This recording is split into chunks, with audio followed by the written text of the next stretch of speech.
Leader, সময় তো ঘনিয়ে আসলো। বগুড়া শাহজাহানপুরের রাশনটা কাকে দিতে চাচ্ছেন?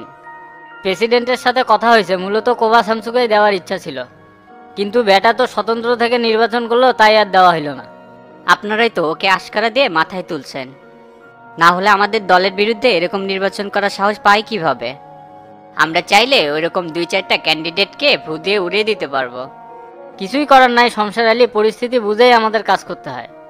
যেহেতু ওই আসনে শামসু প্রার্থী, সেক্ষেত্রে আমাদের দেখে শুনে একজনকে মার্কা দিতে হবে। সবই তো বোঝো, ভোট করতে গেলে ধৈর্য আর সাহসের প্রচুর দরকার। কাক দিতে চাচ্ছেন? এরকম লোক তো আমার চোখেই পড়তেছে না। যাক মার্কা দিবেন সেই তো দলের ভাবমূর্তি নষ্ট করবে। আছে আছে, এমন লোকও আছে যে আমাদের দলের বিজয় আনতে পারে। তা ঠিক আছে, কিন্তু নির্বাচন কমিশন যেভাবে দৃষ্টি দিচ্ছে তাতে তো সুষ্ঠু নির্বাচন হবে, আর সুষ্ঠু নির্বাচন হলে তো আমাদের প্রার্থী শেষ। তখন আমসালা দুইটাই যাবে, কিছুই করা থাকবে না।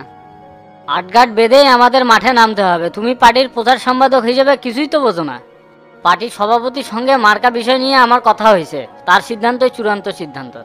কন কি তাহলে মার্কা কাকে দিবে, এটা কি সিদ্ধান্ত নিছে? দলের মার্কা তোতাকেই দেয়া হবে। তাহলে শেষ পর্যন্ত তো তাই মার্কা পেল।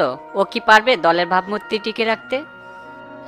পারবেই, আর এগুলো কথা কাউকে বলার দরকার নেই। তুমি পার্টির প্রচার সম্পাদক, তাই তোমাকে বললাম। আগামীকাল পেজ লিস্টের মাধ্যমে সবাইকে জানাই দিবা তুমি, আর আমি সংবাদ সম্মেলন করে দেশবাসীকে জানিয়ে দেব। যদি কিছু মনে না করেন তাহলে একটা কথা বলি, মার্কাটা শফিক চেয়ারম্যানকে দিলে মনে হয় ভালো হইতো। বোঝো না কিছু না, হুম্মুত করে একটা কথা কও। পার্টির সভাপতি যা সিদ্ধান্ত নিবে তাই ঠিক। সভাপতি যেহেতু সিদ্ধান্ত নিছে তাহলে তো কথা বলে কোনো লাভ হবে না। তার সিদ্ধান্তই বড় সিদ্ধান্ত, কারণ সে পার্টির সম্পর্কে ভালো বোঝে। যাই হোক, এগুলো খুব গোপন কথা, কালকের আগ মুহূর্ত পর্যন্ত যেন এগুলো কথা ফাঁস না হয়। ঠিক আছে লিডার, কাউকে জানাবো না। আমাদের মার্কা বিজয় হবে ইনশাল্লাহ। আর একটা কথা শোনো, দলের মধ্যে কোনো হাইব্রিড নেতা যেন না ঢোকে, এদেরকে দুঃসময়ে পাওয়া যায় না। আপনার সাথে একমত লিডার, আপনি একদম রাইট কথা বলছেন। তাহলে এখন একটা কাজ করতে পারেন, সবাইকে নিয়ে একটা মিটিং দেন। তাছাড়া সবাই তো মাল্লু কামানোর ধান্দায় আছে। দেখি, সেই চিন্তাই করতেছি, কয়েকদিনের মধ্যেই একটা মিটিং দিয়ে সবকিছু আলোচনা করব। নারিয়ার টাকা সবকিছু ভুলে দেয়, এটাই বাস্তব লিডার। তুমি সিন্ডিকেট রাজনীতি ছেড়ে দিয়ে গণতন্ত্রের মধ্যে আসো। তুমি যে কেমন সেটা আমরা ভালো করেই জানি। যাও যাও, এখন চলে যাও, যা কইলাম মাথার মধ্যে যেন থাকে। আচ্ছা ঠিক আছে কর্মণি, আসসালামু আলাইকুম। ওয়ালাইকুম আসসালাম।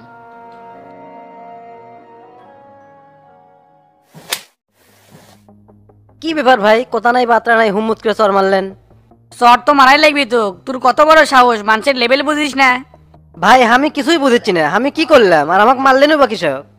তুই এলাকার হিট ঠিকাদার মোমেনের কাছ থেকে চাঁদা চাচ্ছ কৃষক, তুই জানিস না ওই আমার বন্ধু লোক? সামনে হচ্ছে উপনির্বাচন, সবগুলির সাথে মিল ঝিলতে থাকা লাগবে, আর তোর কারবারি কি মানে উল্টা পাল্টা। কেরে, তুই কি আমার ভালো চাস না তেল তেলা রাস্তা জাম লাগাবার চাস, সেটাই তো বুঝতেছি না। আমার তো কিছু মনে পড়ছে না, যতটুকু সম্ভব আমি তো কারোতে চাঁদা চাই নাই। এই চাঁদা না চাইলে মানুষ আমাকে ডেকে নিয়ে যে এঙ্গে করে কথা কয়। আমি বাড়িতে না থাকায় তুই যে আরো কত কি করছু আল্লাহ ভালো জানে। ইল্লে জ্বালা যন্ত্রণা আমার ভাল লাগে না, তুক নে আমি আর পারলাম না। মিসেই এমপি ইলেকশন করবে গেলাম, কাছের লোকই ঠিক নাই, এমপি ইলেকশন করে কি হবি? দিন যত যাচ্ছে ভোটের মাঠে আমার তত খারাপ হচ্ছে, ইল্লে সবকিছুর মূলে তুই। বিশ্বাস করেন ভাই, আপনার কথাও ভুল হচ্ছে, আমার এখানে বিন্দু মাত্র দোষ নাই। তারপরও আপনি যখন করছেন আমি মঈন ভাইয়ের কাছে যা ক্ষমা চেয়ে আসবো, তাহলে তো সব সমস্যার সমাধান হয়ে যাবে। আমি চাই না আমার কারণে আপনার ভোটের মাঠটা নষ্ট হোক। মনে প্রাণে চাই আপনি এমপি হন, নুন খেয়ে নিমক হারামি করা ছেলে এই ডন না। নে নে, তোরা তো সহানুভূতি করা লাগবি না। আমার লোক হয়ে তুই ক্ষমা চাবু কেরে বলো? তুই ক্ষমা চাইলে আমার মান সম্মান থাকবি রে? তুই খালি ঠিকভাবে চল, তাহলেই হবি, আর কিছু করা লাগবি না। আর এরপর থেকে যদি উল্টা পাল্টা কিছু করিস তাহলে কিন্তু তোর খবর আছে, কথা তার মাথার থাকে। মাথা ঠান্ডা করেন ভাই, কেঙ্কা করে চলা লাগবে সেটা কন, আমি সেইভাবেই চলবো। আমি তো আর এমনি এমনি রাগ করি না, তোর কারবার দেখে আমার মাথা গরম হয়ে যায়। আপনি হলেন আমার বস, আপনি যদি রাগ করে থাকেন আমার ভালো লাগবে। তুই আমার চোখের সামনে থেকে যা তো, তোকে আর আমার দেখে মন যাচ্ছে না। ঠিক আছে ভাই, গেলাম। শালা এলে বলো এবার একনে কেঙে করে চলমু। আশপাশের গুলো যদি চালাক না হয় তাহলে কি আর সামনে এগন যায়? কে রে, উই হচ্ছে রক চড়া লোক, কখন কি করবি তার নাই ঠিক, ওর কাছে যাস আছে উই সাদা। অল্পের থেকে খালি সোজনটা খায় নাই, না হলে তো অনেক মানে পালিশ করে দিল্লি। যাই হোক, যে কোনো মূল্যে মোমিনিকে এবার ম্যানেজ করাই লাগবি, ভোটের মধ্যে ওক দেখে আমরা সারা লাগবি। আমরুল ইউনিয়নে ওর একটা দাপট আছে, ছোট থেকে মিশি তো, তাই ওর ভালো মন্দ সবকিছুই জানি। তে যাই, মন্টুর দোকানের থেকে একটা ঘুমের ওষুধ আনি, কয়েকদিন ধরে টেনশনে ঘুম হচ্ছে না, ঘুম পাড়া লাগবি। গুরু তো ফোন দিছিল আজকে কিংবা কালকের মধ্যে মার্কা দিয়ে দিবি। এই মার্কার জন্য একটা দুটের দিন হলে ঝুলে থুছিল না, অবশেষে তাও মার্কা পাচ্ছি। টেরা টেরা কোনটি গেল? ওস্তাদ কন। মনে তো হচ্ছে কাল মার্কা দিয়ে দিবি, মাত্র গুরু ফোন দিয়ে এই কথাই কলো। কোন কি? তাহলে তো খুব ভালো হলো। শোনে, কাল যদি মার্কা দেয় তাহলে প্রাইমারি মাঠে বড় সড়ো দেখে একটা জনসভা দেই, এতে করে মনের ভাবটা প্রকাশ করা যাবে আর ময়মুরব্বির সাথে সৌজন্য সাক্ষাৎ হবি। আইডিয়াটা চমৎকার, এতে করে লোকজনও খুশি হবে। কিন্তু আমি তো ভাবছি অনেক লোকজন হবে নি, খাওয়া দাওয়ার ব্যবস্থাও করা লাগবে। খাওয়া দাওয়ার ব্যবস্থা করা মেলা পেরা। এই মানুষ কি প্রতিদিনই খাবে? নির্বাচনের আগে খাবি, এটাই তো স্বাভাবিক। দোকানপাট যা আছে সব উন্মুক্ত করে দেবো, জনগণের যা ইচ্ছে তাই খাবে। এত সম্পত্তি আমি কি কবরের মধ্যে লিয়ে যাবো? জনগণও যে ভালো না, ইনকে করে উন্মুক্ত করে দিলে মাথার তেল দেওয়ার তেলও লিয়ে যাবে। এক আয়নালের দোকানতেই মাসে 8,000 টাকা করে দেওয়া লাগে, খাওয়ার মধ্যে বাকি এক গোল্লাই খায়। শোন, প্রত্যেক দোকানে আমাদের একটা প্রতিনিধি থাকবে, তাই সবকিছু হ্যান্ডেল করবি, তাহলে আর সমস্যা হবে না। তাহলে আমি প্রত্যেকটা দোকানদার বেশি করে বেরি সিগারেট এনে থবার কই। দোকানের বিরুদ্ধে কাম হবি না, এটা স্টেট লেভেলে খেলা। 2-4টে মাছ দা গাড়িতে বেরিয়ে আনা লাগবি। লেন কালকে আগে মার্কা পাই, তারপরে ব্যবস্থা একটা হবেই নি। ঠিক আছে, পরেরটা পরে দেখা যাবে নি। তুই গাড়িটা বার কর, উপজেলার যাওয়া লাগবি। আচ্ছা ওস্তাদ, বের করিচ্ছি।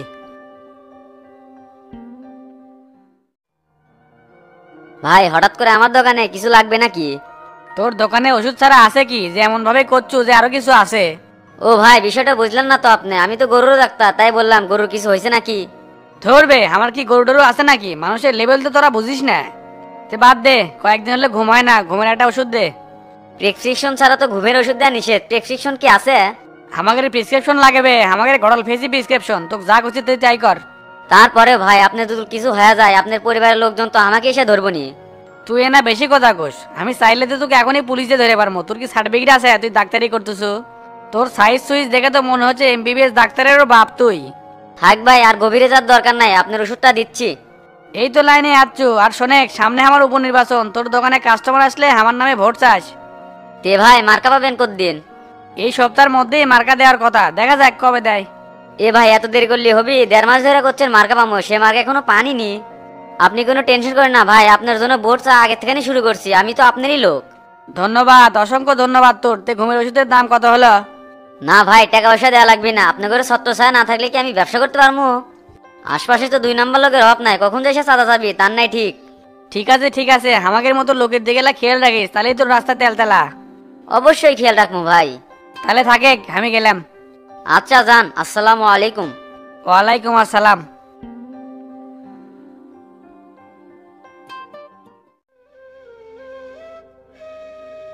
কি রে বন্ধু, এটি বসে আছো কে? দেখে তো মনে হচ্ছে মন খারাপ। আর কোশ না, তো কালকে কলাম না বাড়িতে গেলে আমার উপর দিয়ে ঝড় উঠবে, সেই ঝড়টা আজকে বয়ে গেছে। সব কিছুর মূলেই তো ডন, ওই সুদির বেটাই তো সব কিছু উলটপালট করে ফেল দিছে। তো কিছু কবু না? অক সেদিন মায়ের কম হচ্ছে, এবার অক জাত মতো মার দেওয়া লাগবে।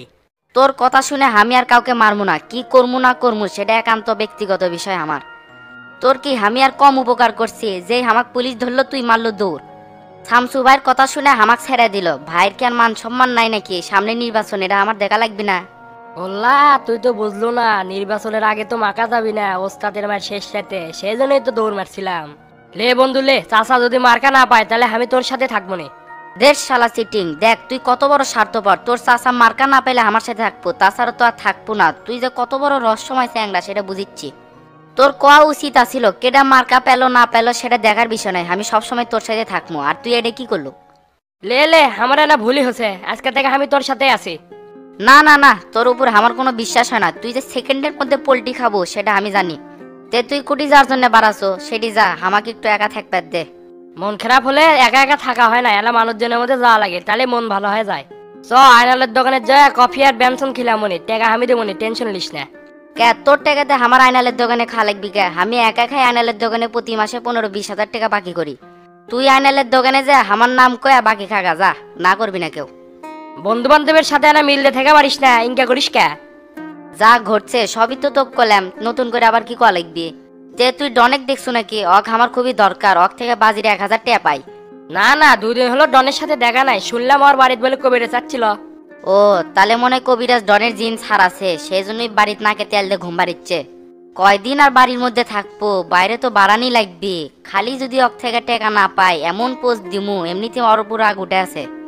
আমার সাথে ধান্দাবাজি, আমি পোজ মাস্টার গোল্লা, পাছাই মারি পোজ, দেখি না কাউরে সামনে, হোক সে শত্রু হোক সে দোস্ত।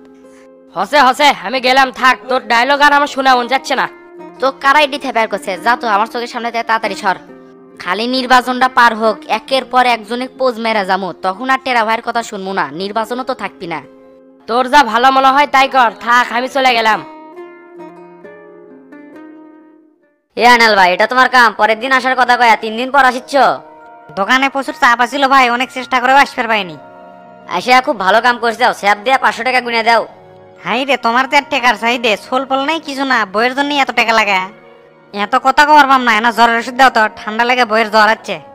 ও আচ্ছা আচ্ছা, জ্বর কয়দিন হলো? আচ্ছা, জ্বর রাতে বয় না দিনে বয়? দিনে খুব কম, রাত হলে বেশি আসে। তা জ্বর কি মাপছিলা? জ্বরের পরিমাণ কি রকম? না না, আমি মাপিনি, কাল রাতে জ্বর আছে আর আজকে সকালে তোমার কাছে এলাম। রুগী না দেখে তো ট্রিটমেন্ট করা ঠিক হবে না, রুগী দেখলে ভালো হইলো নি। তে চলো তোমার বাড়িতে যাই, তোমার বইকে ওষুধ দিয়ে আসমানি, তোমার গরু ক্যাঙ্ক আছে সেটাও দেখমুনি।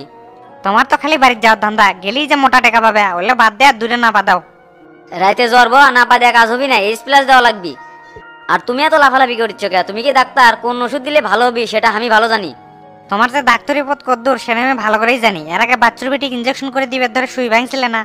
ওটা একটা মিস্টেক হয়ে গেছিল, পুরাতন সুই লড়ছে আর ভেঙে গেছে। এখন অবশ্য আমার হাত পাকা, বিশ্বাস নয় তোমাকে একটা ভিটামিনের ইঞ্জেকশন দিয়ে চেক করে দিই। হ্যাঁ, আমার তো জীবন ভারী লাগছে, গরুর ইঞ্জেকশন করে দিবে নি, বাকি জীবন মার্জা বেকা করলে হাঁটা লাগবে নি।